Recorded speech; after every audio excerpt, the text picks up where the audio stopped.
SASDOவின் பிரதான செய்திகள். தலைப்புச் செய்திகள். தேரரை போல் வேடமிட்டிருக்கும் தேசபந்து ராஜபக்ஷவின் பாதுகாப்பில் உள்ளாரா என்றும் சந்தேகம். 5000க்கும் மேற்பட்டோருக்கு அரச தொழில் வாய்ப்பு, அமைச்சரவை அங்கீகாரம். இலங்கையில் முதன்முறையாக இலத்திரனியல் முறையில் வாக்களிப்பு, வவுனியா மாணவன் சாதனை. தமிழர் பகுதியில் 50க்கும் மேற்பட்ட மாணவர்கள் வைத்தியசாலையில் அனுமதி. எக்ஸ் தள முடக்கத்தின் பின்னணியில் உக்ரைன். எலான் மஸ்கிற்கு பதிலடி கொடுத்த ஜெலன்ஸ்கி. அணியின் தலைவர் பதவியை நிராகரித்துள்ள KL ராகுல். வெளியான காரணம். தொடர்பன விரிவான செய்திகள். தாயக செய்திகள். கனிமுல்ல சஞ்சீவ கொலையுடன் தொடர்புடைய செவ்வந்தி முன்னாள் போலீஸ் மாதிபர் தேசபந்து தென்னக்கோன், முன்னாள் அமைச்சர் பிரசன்ன ரணவீர ஆகியோரை போலீசார் தேடிக் கொண்டிருக்கின்றனர். இவர்கள் நாட்டை விட்டு சட்டவிரோதமாக செல்லவில்லை என்பது மட்டும் உறுதியான விடயம். இந்த நிலையில் மற்ற இருவரை விடவும் தேசபந்துவை கண்டுபிடிக்காமல் இருப்பது போலீசாரின் மிகப்பெரிய தோல்வி என்று இளம் ஊடகவியலாளர் சங்கத்தின் செயலாளர் பசீர் தெரிவித்துள்ளார். பிரசன்ன ரணவீர மற்றும் தேசபந்து தென்னக்கோன் ஆகியோர் ராஜபக்சர்களின் பாதுகாப்பில் இருக்கலாம் என்று கூறிவிட முடியாது. தேரரை போல் வேடமிட்டு ஒரு விகாரையில் தேசபந்து தென்னக்கோன் இருப்பதாகவும் செய்திகள் வெளியாகியுள்ளன என்றும் அவர் கூறினார். 5800க்கும் அதிகமானவர்களை புதிதாக அரச சேவையில் இணைத்துக் கொள்ள அமைச்சரவை அங்கீகாரம் வழங்கியுள்ளது. பிரதமர் கரணி அமரசூரிய அமைச்சரவைக்கு சமர்ப்பித்து அமைச்சரவை பத்திரத்தின் பிரகாரம் இந்த அங்கீகாரம் வழங்கப்பட்டுள்ளது. இதன் பிரகாரம் எதிர்வரும் நாட்களில் துறைமுகங்கள், சிவில் விமான சேவை, போக்குவரத்து மற்றும் நெடுஞ்சாலை அமைச்சிற்கு 909 பேரும், மகளிர் மற்றும் சிறுவர் விவகாரங்கள் அமைச்சிற்கு 109 பேரும், சுற்றாடல் அமைச்சிற்கு 144 பேரும், பொதுமக்கள் பாதுகாப்பு மற்றும் நாடாளுமன்ற விவகாரங்கள் அமைச்சுக்கு 2500 பேரும், கல்வி, உயர்கல்வி மற்றும் தொழிற்கல்வி அமைச்சிற்கு 22 பேரும், நிதி திட்டமிடல் மற்றும் பொருளாதார அபிவிருத்தி அமைச்சிற்கு 185 பேரும், கடற்தொழில் நேரியல் வளங்கள் அமைச்சிற்கு 20 பேரும், பொது நிர்வாக உள்நாட்டு அலுவல்கள் மற்றும் உள்ளூராட்சி மாகாண சபைகள் அமைச்சிற்கு 1615 பேரும் புதிதாக இணைத்துக் கொள்ளப்பட உள்ளனர். அவர்களுக்கு மேலதிகமாக ஊவா மாகாண சபைக்கு 303 பேரும், மத்திய மாகாண சபைக்கு 72 பேரும் புதிதாக நியமிக்கப்பட உள்ளனர். இலங்கையில் முதன்முறையாக இலத்திரனியல் வாக்களிப்பு இயந்திரத்தினூடாக வாக்களிப்பு மேற்கொண்டு வவுனியா மாணவன் சாதனை படைத்துள்ளார். வவுனியா விபுலானந்தா கல்லூரியில் நேற்று இடம்பெற்ற மாணவர் நாடாளுமன்ற தேர்தலுக்கே இலத்திரனியல் முறையில் வாக்களிப்பு இடம்பெற்றது. பாடசாலை மட்டத்தில் மாணவர் நாடாளுமன்ற தேர்தல் தற்போது இடம்பெற்று வருகிறது. இந்த நிலையில் வவுனியா விபுலானந்த கல்லூரி மாணவன் கபிலாசால் புத்தாக்க போட்டிக்காக கண்டுபிடிக்கப்பட்ட தேசிய மட்டத்தில் முதலிடம் பெற்ற இலத்திரனியல் முறையிலான வாக்களிப்பு இயந்திரத்தை பயன்படுத்தி வாக்களிப்பு செயற்பாடு இடம்பெற்றிருந்தது. மாணவனால் கண்டுபிடிக்கப்பட்ட இந்த இலத்திரனியல் வாக்களிப்பு இயந்திரம் இலங்கையின் முதன்முறையாக ஒரு தேர்தலுக்கு பயன்படுத்தப்பட்டிருந்தமை இதுவே முதல் தடவையாகும். இலங்கை தேர்தல் முறையில் கடதாசி பாவனை இல்லாத இலத்திரனியல் வாக்களிப்பு முறையை அறிமுகப்படுத்த வேண்டும் என்ற நோக்கத்தோடு குறித்த மாணவனால் கண்டுபிடிக்கப்பட்ட இந்த பொறிமுறை முதன்முறையாக மாணவர் நாடாளுமன்றத்திற்கு பயன்படுத்தப்பட்டுள்ளது.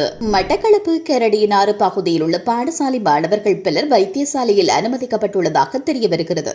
குறித்த மாணவர்கள் நேற்று காலை உணவு ஒவ்வாமையினால் பாதிக்கப்பட்டுள்ளதாக சுட்டிக்காட்டப்பட்டுள்ளது.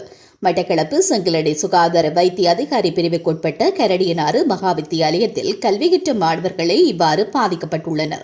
கரடியனாறு மகா வித்தியாலயத்தில் உள்ள சிற்றுண்டி சாலையில் காலை உணவு வாங்கிக் கொண்ட மாணவர்களே இவ்வாறு சுகவீனத்திற்குள்ளாகியுள்ளதாக போலீசார் தெரிவித்தனர். குறித்த பாடசாலையில் உள்ள சிற்றுண்டி சாலையில் சம்பவ தினமான நேற்று காலை இடைவேளை நேரத்தில் சிற்றுண்டி சாலையில் இடியப்பம், புட்டு, இட்லி, நூடுல்ஸ் ஆகிய உணவுகளை மாணவர்கள் வாங்கி சாப்பிட்டுள்ளனர்.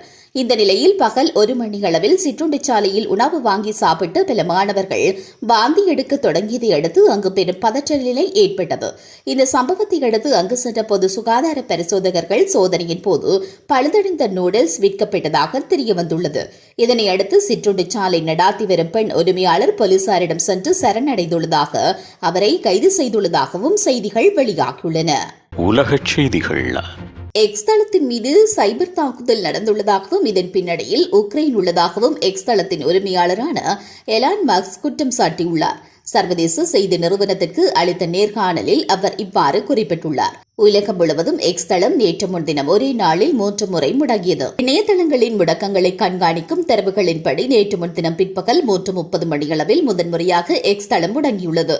இதனைத் தொடர்ந்து 20 நிமிடங்கள் கழித்து 3:45 மணிக்கு பிரச்சினை சரி செய்யப்பட்ட நிலையில் மீண்டும் மாலை 7 மணிக்கு எக்ஸ் தளம் முடங்கியுள்ளது.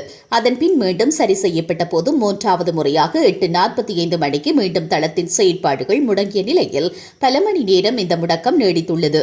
இந்த நிலையில் எக்ஸ் தளத்தின் மீது சைபர் தாக்குதல் நடந்துள்ளதாகவும் இதன் பின்னணியில் உக்ரைன் உள்ளதாகவும் எலான் மஸ்க் குற்றம் சாட்டியுள்ளார். ரஷ்யா உக்ரைன் போர் தொடர்பாக ஜெலன்ஸ்கிக்கும் அமெரிக்க ஜனாதிபதி டொனால்டு டிரம்பிற்கும் வாக்குவாதம் ஏற்பட்டதன் பின்னணியில் எலான் மஸ்க் ஒரு மிரட்டலை விடுத்திருந்தார். அதாவது உக்ரைன் நாட்டில் எலான் மஸ்கின் ஸ்டார்லிங் இணைய சேவை வழங்கப்பட்டு வருகிறது. தான் மட்டும் இந்த சேவையை நிறுத்தினால் உக்ரைன் நாடு முடங்கும் என்று தெரிவித்திருந்தார். எனவே எலான் மஸ்கின் இந்த மிரட்டலுக்கு பதிலடியாக அவரின் எக்ஸ் தளம் தாக்கப்பட்டிருக்கலாம் என்று நம்பப்படுகிறது. விளையாட்டுச் செய்திகள். டெல்லி கேபிட்டல்ஸ் அணியின் தலைவர் பதவியை KL ராகுல் நிராகரித்துள்ளதாக தகவல்கள் வெளியாகியுள்ளன. IPL 2025 ஆண்டு சீசன் வரும் மார்ச் 22ஆம் தேதி முதல் ஆரம்பமாக உள்ள நிலையில் 9 அணிகள் தங்களது அணித்தலைவரை அறிவித்துள்ளன. ஆனால் டெல்லி கேபிட்டல்ஸ் அணி புதிய தலைவரை அறிவிக்காமல் உள்ளது. டெல்லியில் 14 கோடிக்கு வாங்கப்பட்ட KL ராகுல் தான் அந்த அணியின் தலைவராக இருப்பார் என்று எதிர்பார்க்கப்பட்டது. டெல்லியில் 14 கோடிக்கு வாங்கப்பட்ட KL ராகுல் தான் அந்த அணியின் தலைவராக இருப்பார் என்று எதிர்பார்க்கப்பட்டது. இந்த நிலையில் KL ராகுல் தலைவர் பொறுப்பை நிராகரித்துள்ளார். நான் அணியில் ஒரு வீரராக இருக்க விரும்புகிறேன். அணித்தலைவர் பதவிதான் வேண்டுமென்று இல்லை. அணியில் ஒரு அங்கமாக இருந்தாலே போதும். ஒரு அணியில் இருக்கும்போது நாம் மகிழ்ச்சியாகவும் நாம் நல்ல சூழலில் இருக்கிறோம் என்று தோன்ற வேண்டும். அனைவரும் வெற்றிக்காக ஒருங்கிணைந்து பயணிக்கிறோம் என்று நிரூபிக்க வேண்டும். அப்படி ஒரு அணி இருந்தால் எனக்கு போதும் என்று தெரிவித்துள்ளதாக கூறப்படுகிறது. KL ராகுல் ஏற்கனவே பஞ்சாப் மற்றும் லக்னோ அணியை வழிநடத்தியதால் டெல்லி அணி நிர்வாகம் அவரை அணித்தலைவராக விரும்பியது. ஆனால் அவர் அதனை நிராகரித்துள்ளார். இதனால் டெல்லி அணியின் அணித்தலைவர் யார் என்ற கேள்வி தற்போது எழும்பியுள்ளதாக தெரியவருகிறது. மீண்டும் தலைப்புச் செய்திகள். தேரரை போல் வேடமிட்டிருக்கும் தேசபந்து ராஜபக்ஷவின் பாதுகாப்பில் உள்ளாரா என்றும் சந்தேகம். 5000க்கும் மேற்பட்டோருக்கு அரச தொழில் வாய்ப்பு, அமைச்சரவை அங்கீகாரம். இலங்கையில் முதன்முறையாக இலத்திரனியல் முறையில் வாக்களிப்பு, வவுனியா மாணவன் சாதனை. தமிழர் பகுதியில் 50க்கும் மேற்பட்ட மாணவர்கள் வைத்தியசாலையில் அனுமதி. எக்ஸ் தள முடக்கத்தின் பின்னணியில் உக்ரைன். எலான் மஸ்கிற்கு பதிலடி கொடுத்த ஜெலன்ஸ்கி. அணியின் தலைவர் பதவியை நிராகரித்துள்ள KL ராகுல். வெளியான காரணம்